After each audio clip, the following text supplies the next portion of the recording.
नमस्कार साथियों, मैं राजेंद्र आप सबका स्वागत और अभिनंदन करता हूं अपने YouTube channel astrology based and लघु पारसरी में। आज का विषय है श्री राम की जन्म कुंडली। श्री राम एक छोटा सा बच्चा है, लगभग 1 साल का, और इस कुंडली को और आसानी से आप समझ सकें इसके लिए कुछ पुराने वीडियोज के इम्पोर्टेंट भाग मैंने कल कवर किए थे। कल का जो वीडियो था उसका नाम था राशि चक्र या भचक्र। तो राशि चक्र के बारे में, राशियों के बारे में, ग्रहों के बारे में और ग्रहों का राशियों से संबंध है, इतना कल मैंने कवर किया था। एक तरह से पिछली बातें मैंने रिवाइज की थी जिससे ये वीडियो आपकी समझ में ठीक से आए। आज भी मैं कुछ पिछली बातें रिपीट कर रहा हूँ जिससे यह वीडियो श्री राम की जन्म कुंडली आपको ठीक से समझ में आए। उद्देश्य यह है कि कुंडली एनालिसिस आप ढंग से कर ली जाए। अब मैं शुरू करता हूँ अपनी बात को। यह एक टेबल है जिसमें 5 कॉलम हैं। पहले कॉलम में ग्रह हैं, सूर्य से लेकर शनि तक, और दूसरे कॉलम में इन ग्रहों की स्वराशि है या स्वग्रह है। इन ग्रहों का अपना घर कौन सा है वह बताया गया है, उनकी अपनी राशि कौन सी है वह बताई गई है। फिर इन ग्रहों की मूल त्रिकोण राशि कौन सी है वह बताई गई है। फिर इन ग्रहों की उच्च राशि कौन सी है वह बताई गई है। फिर इन्हीं ग्रहों की नीच राशि कौन सी है वह बताई गई है। स्वग्रह का मतलब अपना घर। जैसे अपने घर में आदमी आनंदित रहता है, अपने तरीके से रहता है, चाहे तो थोड़ा सा अपने तरीके से कुछ भी कपड़े पहन के, कोई ज़रूरी नहीं कि बहुत से फॉर्मल कपड़े हों, पहन के रह सकता है, डांस कर सकता है, गाना गा सकता है। इसलिए स्वग्रह में, अपने घर में व्यक्ति अच्छा महसूस करता है। एक तरह से उसकी एक ताकत है अपना घर। तो ये स्वग्रह या इन ग्रहों के ये घर, जब ग्रह इनमें स्थित होते हैं तो बलशाली होते हैं, एक सुरक्षित स्थिति में, एक अच्छी स्थिति में रहते हैं और किसी दूसरे के लिए कुछ कर सकते हैं, उस व्यक्ति के लिए कुछ कर सकते हैं जिसकी कुंडली में अपने घर में अपनी राशि में बैठे हुए हों। कभी कभी ये होता है कि जैसे ग्रह घर से थोड़ा सा बाहर निकला, उसने अपना एक सेटअप बना लिया और वो सुबह सुबह वहां निकल जाता है। वहां उसके पास काम करने के लिए लोग हैं, अच्छा सा एरिया है, खुला एरिया है और अच्छे अच्छे लोगों का साथ है। तो वहां कभी कभी व्यक्ति अपने घर से भी अच्छा महसूस करेगा। तो एक तो ये हो गया अपना घर। दूसरा उदाहरण के तौर पर उसे नाम दिया गया है ज्योतिष की भाषा में मूल त्रिकोण का। मतलब घर से बाहर निकलकर उसने सेटअप बनाया और वह सेटअप इस तरीके का है जहां वह अपने घर से भी कुछ अच्छा महसूस करता है। उसके बाद फिर वह और दूर निकल आया और उसने एक बड़ा सा सेटअप तैयार कर दिया जहां वह काफी शक्तिशाली है, जिसको ग्रह की उच्च राशि कहा जाता है। मूल त्रिकोण राशि है मतलब स्वग्रह जैसे हुआ अच्छी स्थिति, मूल त्रिकोण का मतलब हुआ उत्तम स्थिति और उच्च का मतलब हुआ सर्वोत्तम। अच्छी स्थिति, उत्तम स्थिति, सर्वोत्तम स्थिति। और नीच का मतलब हुआ ऐसी जगह जहां ग्रह दबा दबा महसूस करता है, जैसे विदेशियों के बीच हो गया, या फिर ऐसी जगह जहां पे उसका मान सम्मान नहीं है, उसको नीच समझा जाता है, कमजोर हो ही जाता है, अपने आप ही वो कमजोरी महसूस करता है। ऐसा व्यक्ति किसी दूसरे के लिए कुछ कर भी नहीं सकता। अब जैसे सूर्य की बात करें, सूर्य की सिंह राशि स्वराशि है और इसकी मूल त्रिकोण राशि भी सिंह है। मतलब कुछ अंशों तक यह स्वराशि होगा, सिंह राशि सूर्य की कुछ अंशों तक स्वराशि होगी और कुछ अंश के बाद मूल त्रिकोण हो जाएगी। एक पर्टिकुलर बैंड होगा, फ्रीक्वेंसी बैंड 0 से 30 डिग्री के बीच का, जहां पे वह मूल त्रिकोण राशि होगी, और वह मूल त्रिकोण राशि है 0 से 20 डिग्री सिंह राशि। 0 से 20 डिग्री सिंह राशि में ग्रह अपनी मूल त्रिकोण राशि में रहता है। मतलब सिंह राशि 0 से 20 डिग्री सूर्य की मूल त्रिकोण राशि है, और 20 डिग्री से 30 डिग्री सूर्य की अपनी राशि है। यहां पर राशि अंश इसलिए नहीं लिखे गए हैं, अक्सर जब कुंडली पर एक नजर डालनी हो, या हम कह सकते हैं सामान्य परिस्थितियों में भी ज्यादातर ये होता है कि हम ये ध्यान नहीं देते कि ग्रह मूल त्रिकोण में है या स्वग्रही है, क्योंकि मनुष्य का जीवन कोई मैथमेटिक्स नहीं है कि हम कहें कि मूल त्रिकोण में 70% रिजल्ट मिलता है और स्वग्रह में 50% रिजल्ट मिलता है। किसी किसी किताब में ऐसा लिखा भी होता है, लेकिन उसे आप बस इतना भर समझें कि दोनों को तुलना करने के लिए 50 और 70 लिख दिया गया है। अदरवाइज आदमी का जीवन मैथमेटिक्स नहीं है, इसीलिए एस्ट्रोलॉजी भी मैथमेटिक्स नहीं है। अगर यह मैथमेटिक्स होती तो बिल्कुल साफ साफ चीजों को बताया जा सकता। मैथमेटिक्स का मतलब हुआ बिल्कुल क्लियर, जैसे यह सब कुछ आपको क्लियर दिख रहा है, और विशेष करके मुझे तो बिल्कुल ही क्लियर दिख रहा है। ज्योतिष में कभी इस तरीके से क्लियर नहीं दिखता है। ज्योतिष को आप इस तरीके से समझें जैसे कि यहां पूरा अंधेरा है, 1 मिनट के लिए लाइट जले और उसके बाद बुझ जाए, या इतनी देर के लिए लाइट जले कि मैं एक नजर इस जन्म कुंडली पर डाल पाऊं और उसके बाद मुझे अनुमान लगाना हो, लेकिन वह 1 मिनट मेरे लिए पर्याप्त हो। मतलब कथा वस्तु इतनी हो जिसे 1 मिनट में मैं ढंग से देख सकूं। उस 1 मिनट के देखने के आधार पर मुझे निर्णय लेना होगा कि व्यक्ति का भविष्य क्या होगा। इसलिए ऐसा व्यक्ति जो ये कहता है कि एस्ट्रोलॉजी प्योर मैथमेटिक्स है, या तो उसे इसके बारे में, एस्ट्रोलॉजी के विषय में कुछ पता नहीं है, और या तो वह सही शब्दों का चयन नहीं कर पा रहा है। जिस तरह से जीवन मैथमेटिक्स नहीं है, इसीलिए जीवन, उसी तरह से जीवन को बताने वाला, किसी व्यक्ति के जीवन के बारे में बताने वाला शास्त्र भी मैथमेटिक्स नहीं हो सकता, गणित नहीं हो सकता।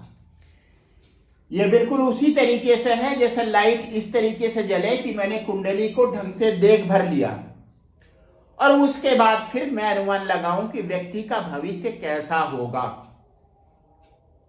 बिल्कुल उस तरीके की चीज समझिए। समझाने के लिए मैं आपको ये बात बता रहा हूं। ऐसा नहीं है कि जैसे मुझे यह तालिका दिख रही है और यह लग्न कुंडली दिख रही है, मुझे आपका भविष्य या श्री राम का भविष्य उस तरह से दिखेगा ना। ये चीजें एक संकेत करेंगी। उन संकेतों को समझकर एक स्टैटिस्टिकल बेस पर मुझे कुछ निष्कर्ष निकालने होंगे, और उन निष्कर्षों के आधार पर आगे मैं श्री राम का भविष्य आपको बताऊंगा। इसीलिए बहुत बार ऐसा होगा कि आपको मैं यह बताऊंगा कि यह व्यक्ति टीचर बन सकता है, लेकिन बैंकर भी बनने की थोड़ी बहुत संभावना है, इंजीनियर बनने की भी कुछ पॉसिबिलिटी है। ऐसा इसीलिए बताना पड़ता है क्योंकि भविष्य दर्शन मैथमेटिक्स नहीं है, ज्योतिष मैथमेटिक्स नहीं है। अब आगे बात मैं करता हूं चंद्रमा की। कर्क राशि चंद्रमा की स्वग्रह राशि है, वृष मूल त्रिकोण है, लेकिन वृष का पूरा भाग मूल त्रिकोण नहीं है। 0 से 3 डिग्री वृष में चंद्रमा उच्च का होता है और 0 से 3 डिग्री वृश्चिक में चंद्रमा नीच का होता है। आप एक बात पर ध्यान दीजिए, सूर्य मेष में उच्च का होता है और मेष के ठीक सामने की राशि तुला में सिंह नीच का होता है। उसी तरीके से हर ग्रह के लिए चंद्रमा वृष में उच्च का होता है, उसके ठीक सामने की राशि वृश्चिक में नीच का होता है। 2 के ठीक सामने की राशि वृश्चिक आएगी। इसी तरीके से कर्क के ठीक सामने की राशि आएगी मकर। मंगल मकर में उच्च का होता है, कर्क में नीच का होता है। तो चंद्रमा कर्क में स्वग्रही होता है, वृष में मूल त्रिकोण होता है और वृष के 0 से 3 अंश तक उच्च का होता है। इसमें भी 3 डिग्री पर सर्वोच्च होता है। सूर्य मेष के 10 डिग्री पर सर्वोच्च होता है, सूर्य तुला के 10 डिग्री पर सबसे नीच होता है, सबसे ज्यादा नीच होता है, परम नीच उसे कहा जाता है। चंद्रमा वृश्चिक के 3 अंश पर परम नीच होता है। मंगल मेष में स्वग्रही है कुछ अंशों तक, वृश्चिक पूरा का पूरा स्वग्रही है, मेष ही उसकी मूल त्रिकोण राशि है और मकर उसकी उच्च की राशि है। शनि की राशि मकर में मंगल उच्च का होता है और कर्क में नीच का होता है। 28 मकर के 28 डिग्री पर मंगल उच्च का होता है और कर्क के 28 डिग्री पर परम नीच होता है। मंगल मकर 28 डिग्री पर परमोच्च होता है और मंगल कर्क 28 डिग्री पर परम नीच होता है। बुध की स्वराशि मिथुन है। जो राशियां नीचे लिखी गई हैं उनका पूरा पूरा स्पैन, जैसे 0 से 30 डिग्री मिथुन बुध की स्वराशि है। कन्या का कुछ पोर्शन, शुरुआती पोर्शन 6 डिग्री के आसपास तक का उसमें स्वराशि है। उसके बाद फिर मूल त्रिकोण 0 से 6 डिग्री जो है उच्च राशि है। उसके बाद मूल त्रिकोण आता है और 26 डिग्री के आसपास से स्वग्रह शुरू हो जाता है, 26 से 30 डिग्री। और बुध की नीच राशि मीन है। गुरु की मीन स्वराशि है और मीन का पूरा स्पैन 0 से 30 डिग्री स्वराशि है गुरु की। धनु गुरु की स्वराशि है, लेकिन धनु का कुछ पोर्शन मूल त्रिकोण में आता है और कर्क में गुरु उच्च का होता है। उसी तरह से मकर में गुरु नीच का होता है। शुक्र में वृष का पूरा स्पैन 0 से 30 डिग्री शुक्र की स्वराशि है और तुला का कुछ अंशों पर मैं ज्यादा जोर नहीं दे रहा हूं जानबूझकर ताकि आप भ्रमित ना हो। शुक्र का कुछ भाग, तुला का कुछ भाग शुक्र की स्वराशि है, बाकी मूल त्रिकोण है। मीन गुरु की राशि मीन में शुक्र उच्च का होता है 27 डिग्री पर और कन्या के 27 डिग्री पर शुक्र नीच का होता है। कभी कभी मेरे मुंह से अंश निकल ही जा रहे हैं, कोई बात नहीं। ये पूरा चार्ट आपको मिलेगा मेरे एक पुराने वीडियो में, जिसका लिंक मैं इस वीडियो के डिस्क्रिप्शन में डालूंगा। उस वीडियो का नाम है friendship and enmity between planets, ग्रहों की आपसी शत्रुता और मित्रता। उसका लिंक आपको मिल जाएगा इस वीडियो के डिस्क्रिप्शन में। आप जब उसका पूरा डिटेल देखेंगे तब उसमें यह हो जाएगा कि मेष के का कितना भाग मूल त्रिकोण है और कितना स्वग्रह है। यहां जो चीज मैं आपको बता रहा हूं उसका संबंध इस बात से है कि ज्यादातर प्रिडिक्शन के लिए कैसे इस्तेमाल की जाती हैं स्वग्रही, मूल त्रिकोण, उच्च और नीच राशियां। जैसे मेष के 10 अंश पर सूर्य उच्च का होगा, परमोच्च होगा, लेकिन उच्च में भी वो बहुत अच्छे फल देगा और जो फलों का अंतर होगा उसको आप किसी मैथमेटिकल रेशियो से नाप नहीं सकते हैं। उसके बाद शनि की मकर राशि 0 से 30 डिग्री स्वराशि है। कुंभ राशि कुछ निश्चित अंशों तक शनि की स्वग्रही राशि है और कुंभ राशि का बाकी पोर्शन मूल त्रिकोण है।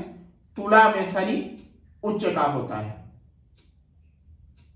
और मेष में शनि नीच का होता है। अब मैं बात करता हूं इस कुंडली की। मेष लग्न की कुंडली है और राशि धनु है।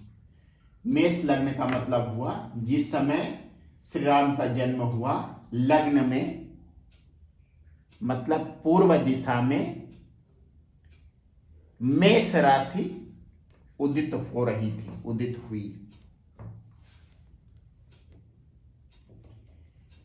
ये पूर्व दिशा है। कुंडली का जो ऊपरी भाग है वो पूर्व दिशा, यह पश्चिम दिशा, यह उत्तर दिशा और यह दक्षिण दिशा।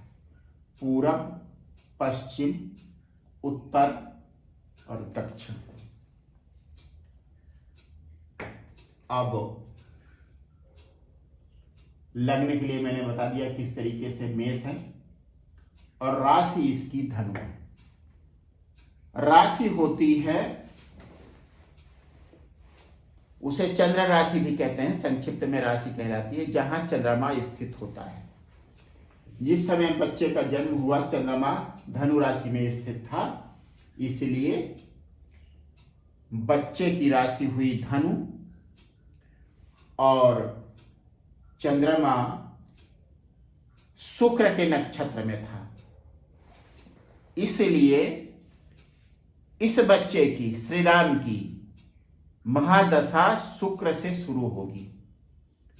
शुक्र के 2-3 साल मतलब कुछ साल मिलेंगे बच्चे को, क्योंकि चंद्रमा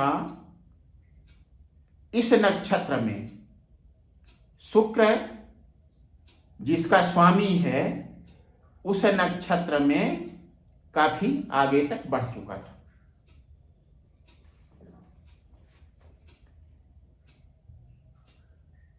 और उसके बाद फिर मैं और ग्रहों की बात करता हूं। दूसरे भाव में राहु वृष राशि में, वृष राशि में राहु अच्छा माना जाता है, उच्च राशि का माना जाता है। राहु और केतु की स्वराशि मैंने यहां नहीं लिखी है क्योंकि बहुत से ज्योतिषी उसे नहीं मानते हैं, लेकिन चूंकि राहु वृष में, केतु वृश्चिक में, इसके अलावा राहु मिथुन में, इसका मतलब है कि राहु वृष और मिथुन में तथा केतु वृश्चिक और धनु में अच्छे फल देता है। इसलिए तमाम ज्योतिषी इन राशियों को राहु और केतु की उच्च राशि कहते हैं। राहु की वृष और मिथुन, केतु की वृश्चिक और धनु। वृष और मिथुन राहु की, वृश्चिक और धनु केतु की। तो केतु भी इस सिद्धांत के हिसाब से अपनी उच्च राशि में है और राहु भी अपनी उच्च राशि में है। इसका मतलब यह हुआ, अगर इसी की बात करें तो अष्टम भाव अच्छी स्थिति में है। इसका मतलब व्यक्ति को पैतृक संपत्ति मिलेगी और ऐसा हो सकता है कि मंगल महादशा, केतु का अंतर या केतु महादशा व्यक्ति के जीवन में नहीं आएगी। केतु श्री राम के जीवन की आखिरी महादशा, मतलब महादशाओं का क्रम जब लिखा जाएगा तो शुक्र सबसे पहले महादशा होगी और केतु अंतिम होगी। केतु महादशा तभी आ सकती है जब श्री राम का जीवन 100 साल से भी ज्यादा का हो। तो केतु महादशा नहीं आएगी। फिलहाल मंगल महादशा और केतु के अंतर में पैतृक संपत्ति या किसी तरीके की संपत्ति जो पैतृक हो, वसीयत, विरासत, या इस तरह से उसे मिल सकती है। और इसको थोड़ा सा जिस समय मैं महादशाओं की बात करूंगा तब मैं निश्चित होकर बता पाऊंगा आपको। उसके बाद तीसरे भाव में कोई ग्रह नहीं है। तृतीय से बुध अपनी उच्च राशि कन्या में छठे भाव में बैठा हुआ है। बुध की दो राशियां हैं, मिथुन और कन्या। मिथुन से भी ज्यादा अच्छे फल एक कन्या में देता है। तो बुध बली होकर, स्वग्रही होकर अपनी राशि कन्या में बैठा हुआ है, और साथ में मंगल जो लग्नेश और अष्टमेश है वह बैठा हुआ है। उसके बाद चौथे भाव में कर्क राशि है, जिसका स्वामी हुआ चंद्रमा। चंद्रमा नवम भाव में, भाग्य भाव में बैठा हुआ है, बहुत अच्छी स्थिति। त्रिकोण में बैठे हुए ग्रह बहुत अच्छे फल देते हैं, विशेष करके नवम त्रिकोण। नवम त्रिकोण सबसे शुभ त्रिकोण है। जो भावेश, जो ग्रह नवम भाव में बैठे होते हैं, उनसे संबंधित विषयों में व्यक्ति भाग्यशाली होता है। और भाग्य भाव का स्वामी जहां बैठा होता है, नवम भाव का स्वामी यहां बैठा होता है, उस विषय में, उस वस्तु विषय में भी व्यक्ति भाग्यशाली होता है। अब यहां पर चतुर्थ भाव मतलब मकान, वाहन, मां, जमीन जायदाद, खेती, इन सब का स्वामी चंद्रमा नवम भाव में बैठा हुआ है, भाग्य भाव में। इसका मतलब मकान, गाड़ी, वाहन और मां की ओर से व्यक्ति भाग्यशाली होगा, यहां कोई भी राशि क्यों न हो। आप खुद ही देख रहे हैं, चंद्रमा की धनु राशि ना तो स्वराशि है, ना मूल त्रिकोण राशि है, ना उच्च राशि है। बृहस्पति चंद्रमा को जरूर अपना मित्र समझता है, और चंद्रमा बृहस्पति के साथ लमसम संबंध रखता है। इसके पीछे एक कहानी है, जिसे फिर कभी मैं आपको सुनाऊंगा कहानियों वाले सेक्शन में, कहानियों वाले भाग में।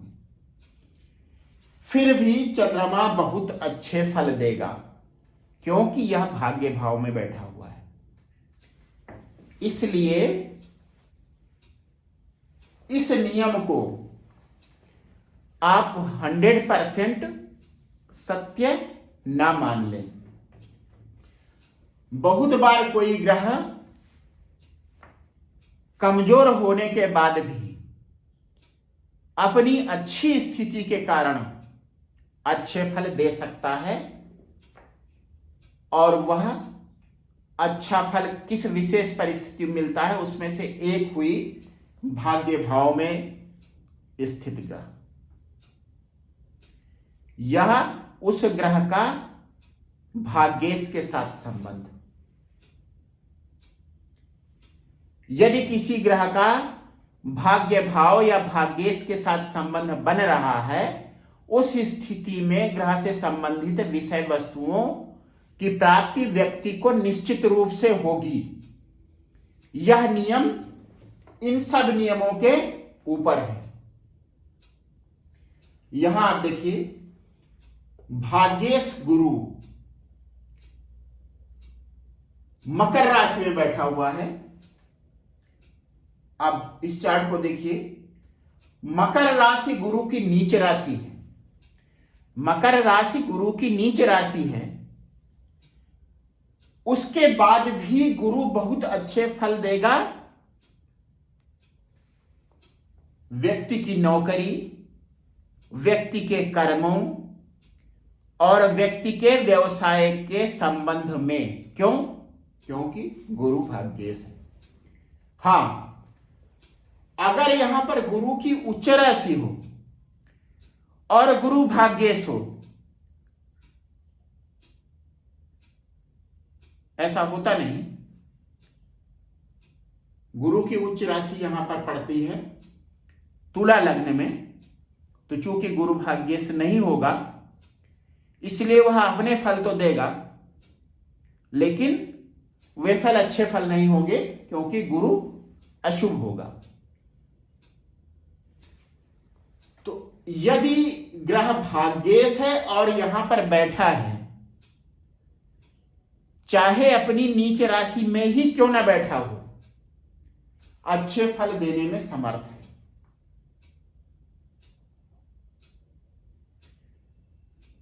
इसके अलावा भाग्येश का जिस ग्रह के साथ संबंध होगा, वह ग्रह भी अपने अच्छे फल देगा, विशेष करके भाग्य भाव भाग्येश की महादशा में। जैसे इस कुंडली में भाग्येश गुरु का संबंध बन रहा है शनि से।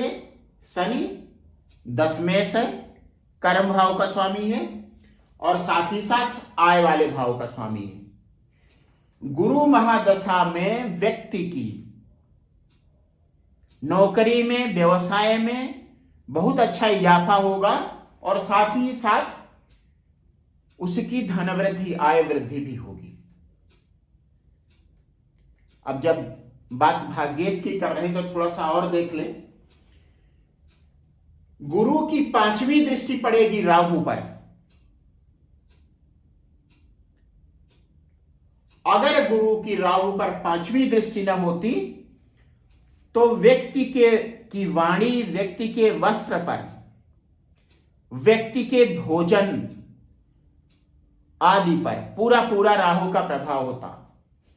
लेकिन गुरु की दृष्टि राहु के गुणों में, राहु के खराब गुणों को समाप्त कर देती है और अपने अच्छे गुण राहु को दे देती है। मतलब व्यक्ति का झूठ बोलने का स्वभाव, राहु की वजह से जो झूठ बोलने का स्वभाव है वह समाप्त हो जाएगा गुरु महादशा में।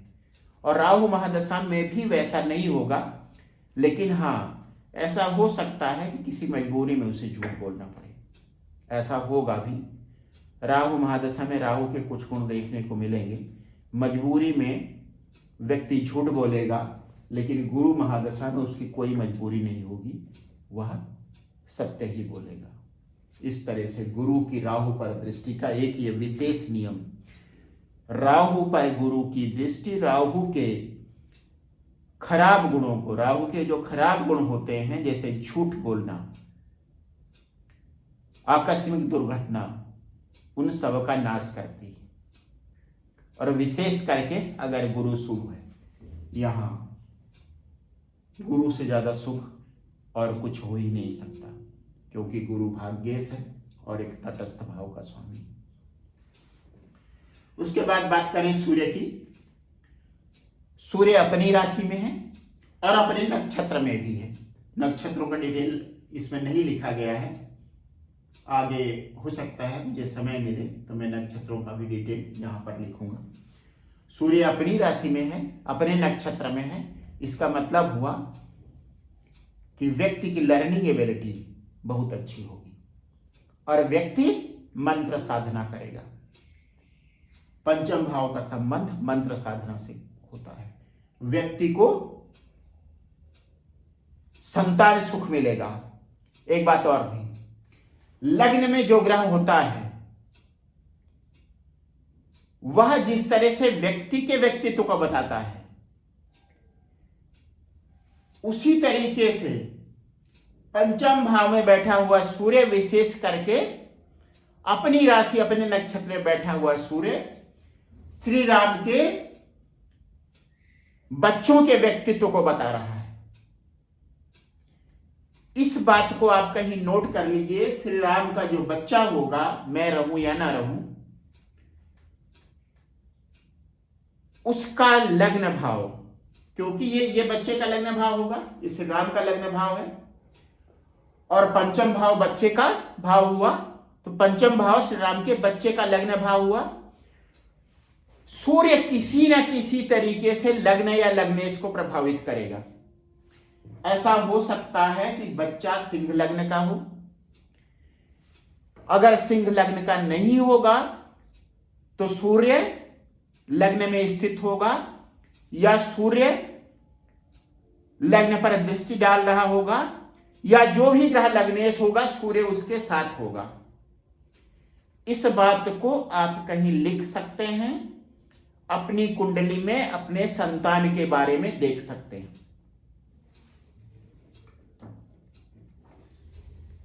उसके बाद छठा भाव, छठे भाव में बुध अपनी राशि कन्या में बैठा हुआ है। मतलब यह व्यक्ति अपने रिश्तेदारों, अपने मामा मौसी आदि के मामले में भाग्यशाली होगा और अक्सर उनके साथ रहेगा। मंगल यहीं पर आ गया है।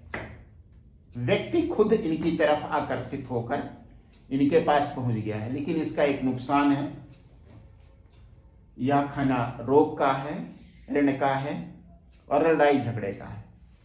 और इस व्यक्ति में ये गुण दिखाई पड़ेंगे, विशेष करके मंगल महादशा में।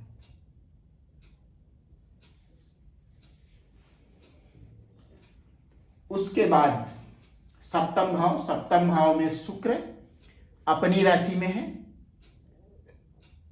अब फिर वही बात आएगी, इस व्यक्ति की, श्री राम की जो पत्नी होगी उस पर शुक्र का स्पष्ट प्रभाव होगा। उसकी तुला लग्न हो सकती है, उसकी वृष लग्न हो सकती है, या कोई ऐसी लग्न हो सकती है जिसके साथ शुक्र संबंध बना रहा हो, या कोई ऐसी लग्न हो सकती है जिसमें शुक्र बैठा हो या शुक्र की दृष्टि पड़ रही हो। फिर बात आती है अष्टम भाव, केतु की मैं बात कर चुका हूं। केतु अपनी उच्च राशि वृश्चिक में अष्टम भाव में बैठा हुआ है और केतु पर किसी भी ग्रह की दृष्टि नहीं पड़ रही है। गुरु की 5वीं दृष्टि राहु पर है, 7वीं चतुर्थ भाव पर है, मां मकान गाड़ी। अब आप एक चीज और निश्चित कर लीजिए, गुरु महादशा उसमें चंद्र का अंतर या चंद्र महादशा गुरु का अंतर व्यक्ति को चतुर्थ भाव से संबंधित अच्छे फल अवश्य मिलेंगे। मां से संबंधित कोई अच्छी खबर, मकान, जमीन, गाड़ी, वाहन। क्यों? क्योंकि गुरु का संबंध चतुर्थ भाव से बन रहा है और चतुर्थेश चंद्र गुरु की राशि में जा रहा है। चतुर्थेश चंद्र भाग्य भाव में जब जा रहा है और भाग्येश गुरु चतुर्थ भाव में दृष्टि डाल रहा है। ये प्रेडिक्शन के तरीके आप समझिए। यदि किसी ग्रह का किसी भाव और भावेश दोनों के साथ संबंध बन रहा है, तब उस ग्रह की महादशा और संबंधित भाव के स्वामी की अंतर्दशा में या संबंधित भाव के स्वामी और संबंध बनाने वाले ग्रह की अंतर्दशा में वे फल अवश्य मिलेंगे जिनसे संबंधित ग्रह हैं। जैसे गुरु का संबंध चतुर्थ भाव से बन रहा है, इसका मतलब चतुर्थ भाव के फल गुरु महादशा और चंद्र का अंतर उसमें अवश्य मिलेगा। गुरु का संबंध चंद्र से बन रहा है और चंद्र गुरु की राशि में जा रहा है।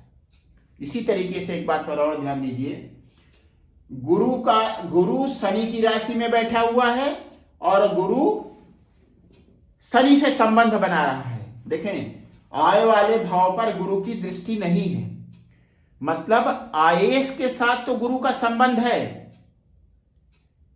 लेकिन आय वाले भाव से गुरु का संबंध नहीं बन रहा है। तो आय में तो वृद्धि होगी, लेकिन एक निश्चित वृद्धि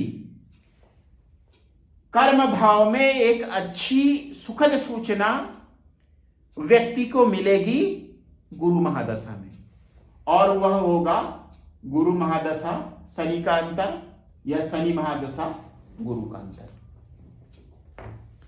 इस वीडियो को, मेरे इस वाक्य को आप बार बार सुने, तभी आपकी समझ में आएगा। और अगर नहीं समझ में आता तो आप कमेंट सेक्शन में फिर से पूछ सकते हैं। उसके बाद गुरु की 5वीं दृष्टि की बात मैं कर रहा था। मैं राहु पर आ रही है, 7वीं आ रही है चतुर्थ भाव पर, जिसका काफी डिटेल एनालिसिस मैंने की। उसके बाद गुरु की 9वीं दृष्टि यहां पर आएगी, 5 यहां पर आएगा, 1 2 3 4 5 6 7 8 9, बुध और मंगल। अभी ये भी गुरु की एक युति बन गई, गुरु बुध और गुरु मंगल। उसमें से शुभ युति है गुरु और मंगल। गुरु और मंगल, मंगल और गुरु, फिर से कर्म भाव के फलों में वृद्धि, और वह वृद्धि भी 6ठे भाव से संबंधित। अब जब आगे हम और डिटेल में जाएंगे तो कैसे क्या हो सकता है इस व्यक्ति का व्यवसाय, क्या किस एरिया में इसका जॉब हो सकता है, इसको जब डिटेल में मैं एनालिसिस करूंगा, एक पॉसिबिलिटी आपको बताऊंगा, तब इस 9वीं दृष्टि का रहस्य आपकी समझ में आएगा। 7म भाव में जैसा मैंने बताया शुक्र की राशि है, और शुक्र की राशि है, शुक्र सौंदर्य का कारक है, सुंदरता का कारक है। इसलिए श्री राम की जो पत्नी होंगी वो भी खूबसूरत होंगी। भगवान श्री राम की भी पत्नी खूबसूरत थी, तुलसीदास जी की रामायण के अनुसार, रामचरितमानस के अनुसार। इस श्री राम की भी पत्नी शुक्र के ही तरह खूबसूरत होंगी। सौंदर्य का प्रतीक है शुक्र, और एक जिसको कहते हैं सुडौल शरीर का प्रतीक है। तो शुक्र न केवल उसके व्यक्तित्व को प्रभावित करेगा, उसकी सुंदरता को भी प्रभावित करेगा, और जो इसकी पत्नी की जन्म कुंडली होगी उसके लग्न या लगने से शुक्र का किसी न किसी तरीके का संबंध होगा। 9वें भाव के बारे में आपको बता चुका हूं।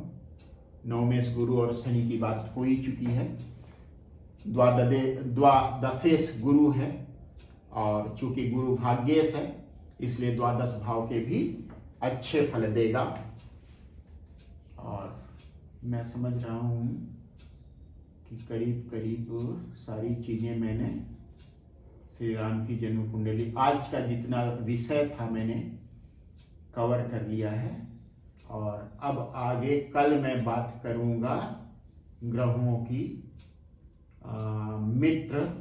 मित्रता और शत्रुता की। एक वीडियो मैंने डालने की बात की थी, लेकिन वो वीडियो मैंने कहा था मित्र और शत्रु का, लेकिन वीडियो दूसरा रहेगा। वह स्वग्रही ग्रह, मूल त्रिकोण राशि ग्रहों की उच्च राशि और नीच राशि का वीडियो होगा। उसमें मैं भूल सुधार कर रहा हूं, इनविटी और फ्रेंडशिप का वीडियो नहीं रहेगा। वह वीडियो होगा ग्रहों की स्वराशि, मूल त्रिकोण राशि, उच्च राशि और नीच राशि का। उसे अवश्य देखें। बस आज की बात मैं यहीं खत्म कर रहा हूं। आप सबको बहुत बहुत धन्यवाद देने के साथ साथ